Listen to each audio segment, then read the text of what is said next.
We are now in Series 6 within Forza Horizon 5. Technically, it started yesterday with the Drift Club update, but hey-ho, here we are. But as always, on a Thursday, we have the new season, and this time we are starting off, obviously, in summer, which means we have the 2012 Ascari KZ1R to unlock within the festival playlist. Now, as you can see, 20 points will get you the car within the summer season. Really straightforward to do. As always, go get yourself 20 points by completing any activities you want. I've already fully completed Drift Club, so it's automatically added my Drift Club score, and then I've done the monthly rivals, so I think that was like 7 points off the get-go.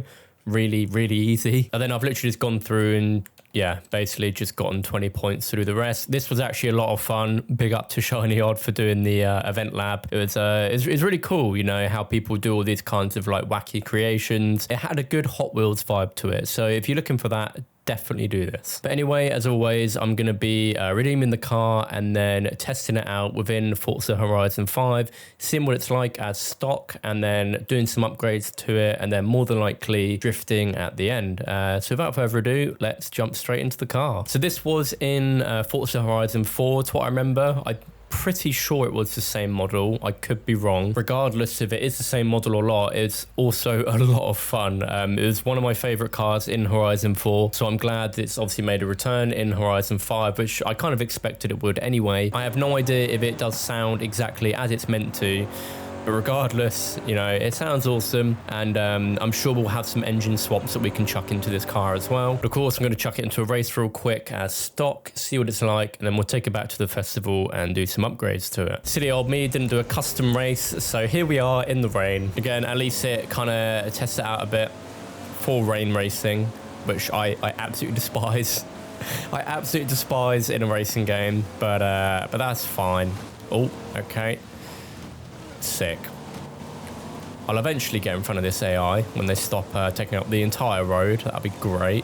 There we go. So the acceleration stock, by the looks of it, is pretty garbage. Maybe it's just me. Maybe I'm the problem. You know, all these times I roast the car, maybe it's just me. Thinking about it, I should probably stop driving on Unbeatable as well. Like, I don't need money at all. Like, I've got way too much money in this game, so maybe I should just like lower it at some point, especially if I'm like driving in stock, you know, it just ain't it. And I absolutely whiffed that corner there. But so far, it seems okay. Obviously, the acceleration does feel a bit sluggish. I don't really enjoy driving in this POV, so I'll probably just switch it out. But there was like a quick glimpse, and I've absolutely butchered that corner. I don't know what I just did then. I basically just forgot to brake going into that corner. Oh well. But hey, we won. I actually beat the AI this time. Let's go. So I'm assuming it will get into S2 relatively easy. I'm just gonna make it all-wheel drive anyway. We can do an engine swap to the good old racing V12, so I'll do that at the end of the video, but for now I'll keep it with the stock engine, which does sound pretty nice, to be fair. Right, what upgrades can we do? Pretty much everything. I think I'm just going to chuck everything into it. Actually, no, I'm going to get it to top of S1. Does that change the sound? It does. It sounds all right, and I will hopefully, yes. Okay, good. I just wanted to make sure that I could put those brakes on. And then I'll get it to the maximum of S1. Right, perfect. And definitely increase this because that is way too low. Right, 226. Obviously, once this goes all the way up here, 260. All right, okay. 267 miles an hour. Right, now for the top speed test. So this is at the top of S1. Without an engine swap. Obviously it's got all of the upgrades into it, and the acceleration is much better as well, which is good. So maybe for S1, I reckon this might actually be pretty decent. I mean, it says it can get to 267, but it does struggle a bit. Okay. So it basically needs the very end of the highway to be able to get to 267. That, or you'll need the whole of the highway to get to it, maybe. S1 across the Copper Canyon Sprint, one of my favorite sprint races in the game. I think I've done this way too many times in these kinds of videos, but it's just a really good course, you know. It's got long straights. It's just, I don't know, it's just a nice sprint race, you know. And yeah, acceleration's definitely improved a lot. Obviously the rubber banding is going to be a bit of a pain in the backside to deal with, but as expected, should be able to get in front of all the AI at some point. At least it's not raining this time as well, which is also ideal. Right, I can't tell what that is. I think that's a Porsche up in front.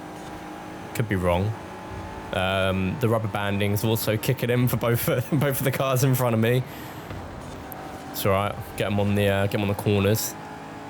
Is it a Porsche? It is. Okay. So like the good thing with this car so far is it kind of like holds a really high speed going into pretty much everything, and obviously coming out the corners as well. It's got decent acceleration. So I'd actually probably say it's worth keeping it S1 if you want to do races and stuff. Obviously, I haven't done the engine swap yet, so I could completely change my mind with what I'm saying. I'm also curious to see what it's like for drifting as well. I mean, to be fair, a lot of the cars with just a high speed are obviously usually pretty good. Nice, there we go, across the line. And now it's time for the engine swap. So we've got a racing V12 going into it with 750 horsepower, which obviously pretty decent. We can also chuck a twin turbo to get it to almost 900, and then I'm sure with the upgrades it will definitely get to, well, it's definitely going to get over 1,000, that's for sure. Almost 1,200 horsepower. So yeah, Racing V12 has done wonders for this. Perfect. Okay, so with all of the upgrades that you can add to the car, it's 986 into S2. Obviously, my tunes are very basic, so I basically just change the gears and then some of the aero if I've got it on the car. So at the moment, 272.2 miles an hour, and then obviously changing the downforce for both the front and the rear. It should hopefully give it a bit more speed, which is 276.9. I probably could make it a bit faster. Okay, 277.3, right? Very fast. Very, very fast. Oh my gosh. Okay, look at it go. Look at it go. The fact that it's basically hit the top speed on this straight alone is incredible.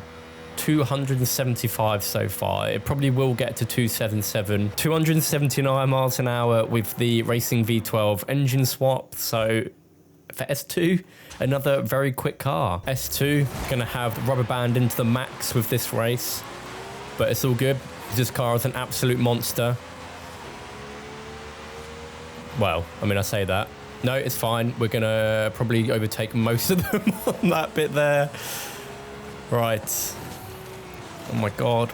I forget that AI always like pre-brake and it absolutely screws me up every time. But great. Remember last episode where I said that there's always AI, as you can see, on a corner every single time? I'm really not joking. I'm really not joking. It happens way too often.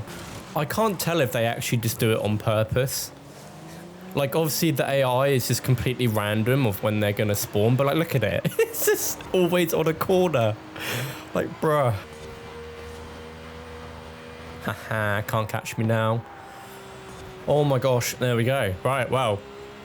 This car absolutely blitzed that race. 1 minute 51. Easy peasy. Now it's time for the drift zone. There aren't any tunes available for it at the moment, so I had to improvise and kind of try and make my own. I really need to look into how to actually do like a drift build, because I am awful when it comes to tuning a car for drifting. Like, I'm really not the best at all. This may not be the best representation of how many points and stuff you can get, but I shall try my best. So hopefully, if I can get to like 1 million points, that would obviously be perfect. But I'll have a look and see how this drift run goes. I think this is actually on track for it. Like 600,000 here is pretty decent. I mean, obviously it's good anyway. But let's see if I can actually stretch it to 1 million. But yeah, I definitely, if I knew how to tune, I could definitely get a lot higher. That's for sure. Can I at least get 900,000? I should be able to. Yeah, okay, perfect. 900k. Nice, 936,000.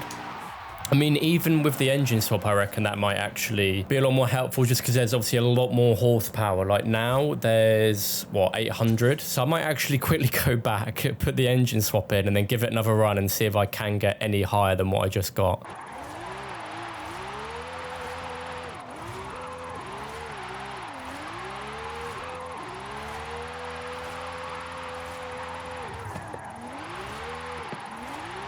Hey, let's go. So if you want to use this for drifting, it's definitely much better. As you've just seen, obviously over 1 million points. I will make this a public tune and I'll pop it on screen now and in the description if you do want to use it. Again, it's nothing special at all. Like I have no idea what I'm doing. Anyway, this is the 2012 Ascari KZ1R within Forza Horizon 5. And in the summer season for a total of 20 points. Very, very easy to get as always. Also a very fun car to use as you've seen throughout the video. As always, thank you for watching. Be sure to subscribe if you are new, and I'll catch you soon in another video. Until then, take care.